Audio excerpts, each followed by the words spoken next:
Welcome to the Gym Breakthrough Podcast. This show is about one thing and one thing only, turning your gym into a thriving business you love to own. So if you want to know what it really takes to grow your membership, make more money, and build a rock-solid community of raving fans, you've come to the right place. All this information is 100% free, so please subscribe to and review our podcast. Enjoy the show.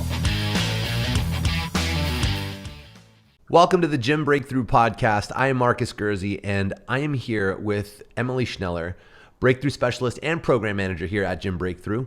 And today we're going to be diving into all things team management, and that is including setting expectations, member surveys, a personal self-assessment, and in-person meetings.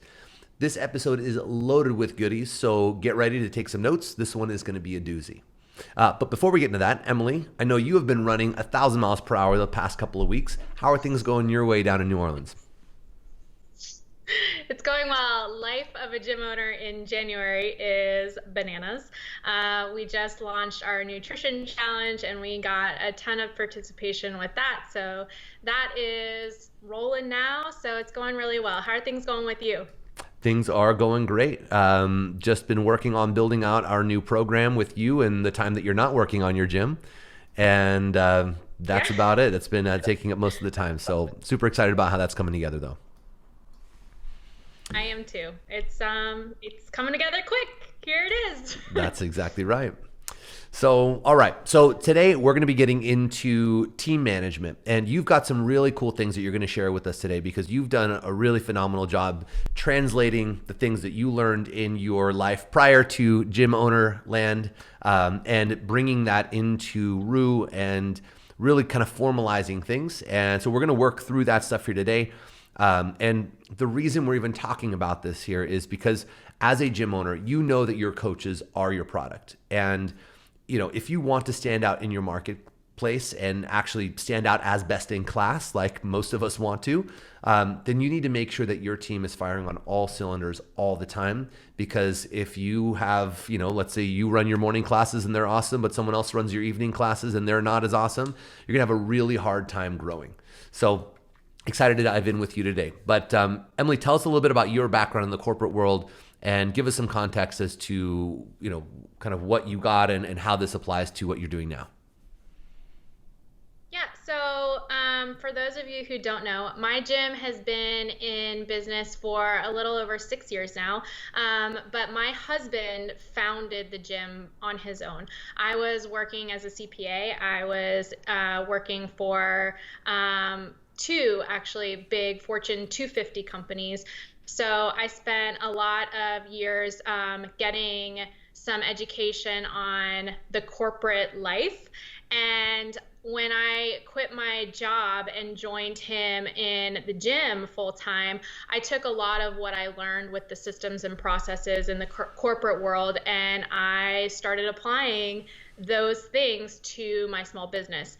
And one of those was how to set expectations and how to review my team in an effective way so that we could knock it out of the park when it came to our quality of coaching and really, you know, formalize the process around setting expectations and making sure the vision that we have was being executed by our team. Love it. All right. And you're going to walk us through a few different things. Where do you want to start? Yeah. So, I mean, before I came to Rue full time, we didn't have regularly scheduled coaches reviews, and it really became a problem because, you know, we weren't clearly communicating those expectations. We didn't have a regular time set to have reviews. So what ended up happening was we would have maybe an issue with somebody's performance, and we would then announce that we were going to do a review, and that was just so that person wouldn't feel like we were singling them out. But it wasn't like a process where our team knew that like every 3 to 6 months that they would have this formal review process and that they would kind of be able to you know, get rewarded for their contributions or get feedback for the things that they needed to grow on. So when I first came to Rue, that was kind of the first thing that I tackled was, okay, how can we set expectations and how can we formalize this process so everybody knows that we are checking up on making sure that they are actually executing those expectations. Makes So sense. step one was just making sure that all of it was documented. So I created an employee handbook, and it's important to realize that this document isn't just kind of a one and done type of thing. This is a Right. living document. So if something happens and I realize that I didn't address that particular scenario in my handbook, then I'll go back and update the handbook. So it's something that, you don't necessarily have to feel like it's perfect to send out, but get something down and then keep revising it as things come up and you're like, oh, that should probably be in the handbook. 100%. And I think for a lot of people listening, they're probably thinking to themselves, man, I need to get myself a handbook. And, but what I think happens next after they decide to start is that they think they have to build this huge, all inclusive, covers all the bases, perfect and perfectly designed handbook before they can implement it, right? And like you just said, it's not about it being perfect and then and finished and then delivering it. Start with the basics. I mean, even if what you just described is like, hey, these are just the expectations and some like fundamentals that you can put together quickly to start with something. Now you have something to measure against and you can start tweaking and tuning and continue fleshing it out over time as you get more information and have more time to build out all the other fun things like the story and who our ideal client may be and all that other stuff to create what ends up being a really nice, well-rounded handbook. Yep. So just some tips, things that I have included in my handbook. It's everything from, what our core values are as a team, to like how early they should be on the gym floor before starting a class, what they should do if somebody random comes in and asks about membership and they're in the middle of coaching, like what is that correspondence look like? Right. If, me or my husband aren't there, what do they do? And it even has written instructions on how to work the clock, right? So I can hand it to somebody as a new hire and be like, here, let me know if you have any questions. And that makes the new hire process so much easier now too. Absolutely. So what's next? Yep. So step two is deciding on how often you want to do reviews and then communicating that when and how often to your staff. And I recommend doing it no less than every 6 months. So twice a year reviewing how they are performing on your team, definitely. But then communicating. So, hey guys, we're going to start doing these reviews. This is how it's going to work. And we're going to do it every February and July, let's say, just because January is so crazy as a gym owner. Right. Probably not the best time because everyone's all frazzled. And Right. so when you initially introduce this, are you suggesting just start by saying, hey, we're just going to start with this rhythm, even if you don't have all the assets like put together yet and don't necessarily know what all is going to happen? Do you say just start with the schedule first? Yes. I mean, I started with actually writing down our systems and processes. And then I was like, okay, I have this document now. Here's the expectations. We're going to review you guys on your execution of these expectations every 6 months going forward. It's going to be in February and July. And that way it's not some like thing that we're springing on them. They know that it's coming and they know that here are my expectations. It's time to really deliver now. Got it. Okay. Wonderful. Thanks for clarifying. What's next? Yep. So step three is when it comes to time to actually do the reviews, there's a whole system that I follow, and that starts with creating surveys on each coach. I do it in Google Forms, and I post it in my members Facebook group. I email it to my active members list with all of the links, and I ask them to only review the coaches that they have experience with. So if I have a coach that only coaches like 5:30 a.m. classes. If you're a 5:30 p.m. person, you wouldn't be reviewing that coach, just coaches that you have experience with. Mm-hmm. And the survey asks questions like, are you called on by name each and every class? Does the coach come prepared? And that gives our members an opportunity to tell us things that maybe we weren't aware of. So yeah, we ask for members' feedback. That's where it starts.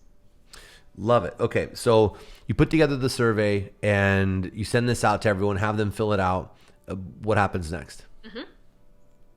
We usually get a pretty good response about it on it, and we tell them like, hey, please fill it out, and we give them a deadline. Okay, so usually a week's time. Hey, and we keep reminding them. Okay, so send out the member surveys.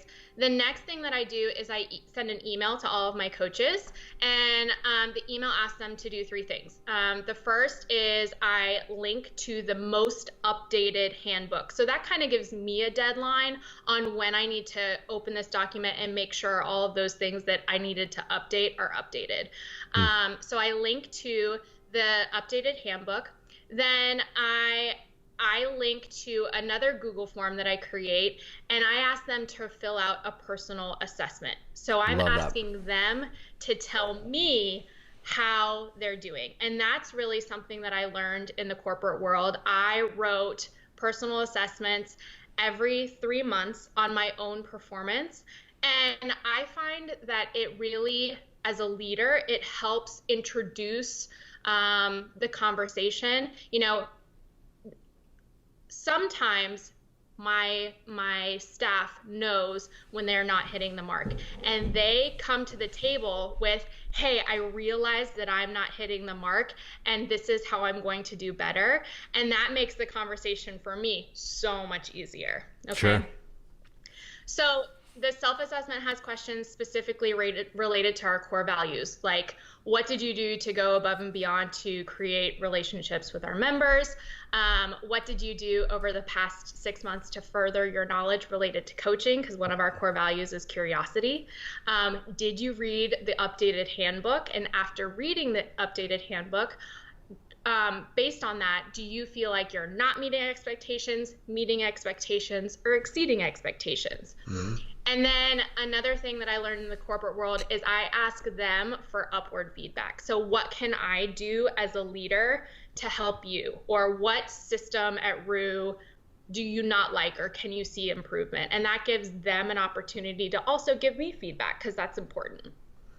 Super valuable, right? Because you're going to get from them, like you said, not only the self-assessment on their job performance and all that, which can help kind of bridge that gap between, you know, you having to ask, how are you feeling, and, or, you know, how do you feel like the last few months went? But it also is giving you that insight as to their day-to-day and their satisfaction with the job and what they see as opportunities for growth. And I'm sure that could be everything from, like you said, from maybe the systems, or it could be the equipment or the cleanliness, or who knows what that could be, right? You're going to get a ton of great insight from the people who are there when you're not, or seeing things through a different lens, which is going to help you take that and actually, you know, make these improvements for people. And rather than this just being a one-way street, right? We're sitting down to talk about you, Emily, and I'm just going to tear you apart, rather than saying, well, this is a two-way street, right? It's my job to set you up for success. So how can I do that better?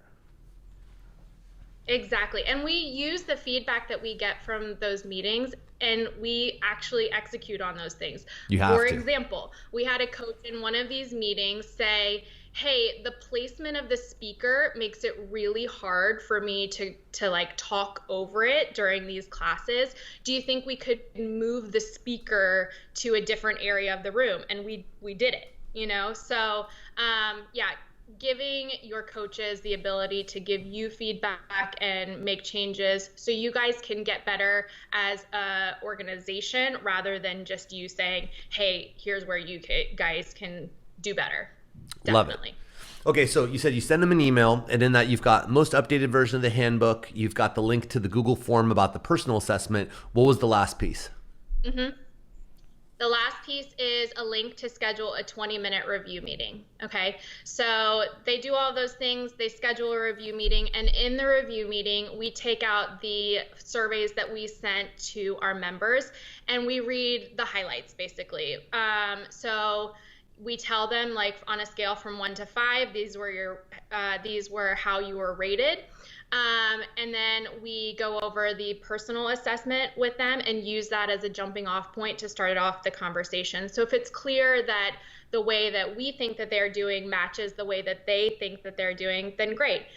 Also, what we notice sometimes is there's a huge disconnect. Maybe somebody feels like they are exceeding expectations and they're not. So when that disconnect happens, it's very clear to me that I'm not doing a good enough job as a leader to really spell out this is what exceeding expectations looks like.